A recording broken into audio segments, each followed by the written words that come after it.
Mula sa pagsisimula ng liquid business, ngayon meron na rin bottle products. Talagang pinatunayan ni Bea Nicolas na there is success in every bottle. Kaya naman alamin na natin ang hatid niyang inspiring story.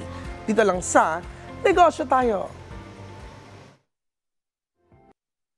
Ang bottling o ang proseso ng paglalagay ng liquids o solids sa isang bottle container ay nakakatulong na masiguradong safe, efficient at aesthetically pleasing ang mga produktong laman nito.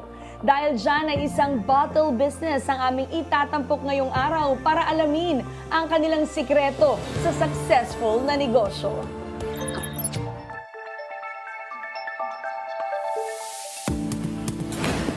Mga kanegosyo with Miss Bea Nicolas. Hi, Miss Bea! Hi, Miss Dayan! How are you? I'm fine naman.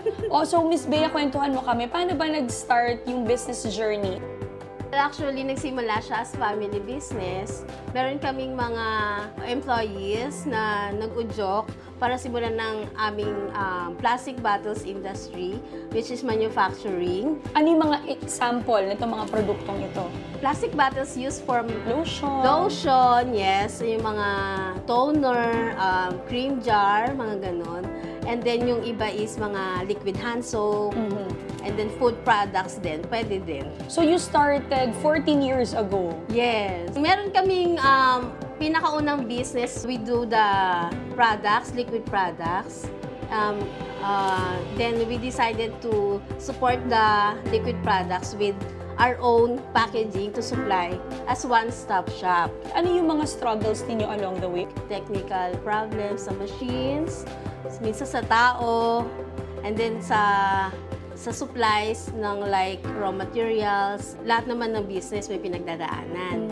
So, kailangan lang natin focus lang sa work, sa business, saka yung mindset natin dapat nandun. Nung pandemic, sobra, ang dami naming pinagdaanan. Nagsara kami, pero naging in-demand kami regarding dun sa mga alcohol, packaging, hand sanitizer. That's where innovation comes in again. Yes. So, nag-innovate tayo due to the demand of the public. Because in a business, inevitable po talaga na makaranas tayo ng mga problema and challenges. It's just that you always need to find a solution to it. You always need to strategize and to innovate. Ano ba yung ginagawa natin to be able, to stay afloat para makapag-compete rin talaga in the market?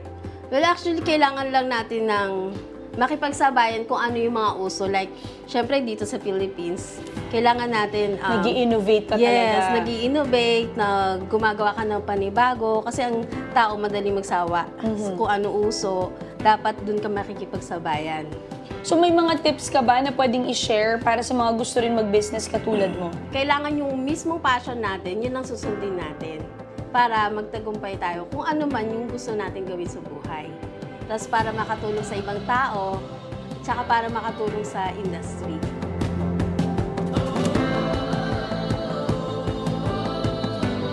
Walang pinanganak na eksperto. Lahat ay pinag-aaralan para maging magaling ka sa isang bagay. Yan po ang aral na ibinahagi sa atin ni Miss Bea Nicolas. Isa na namang business story at business tips ang itatampok namin sa susunod nating pagkikita. Kaya naman, tara, negosyo tayo!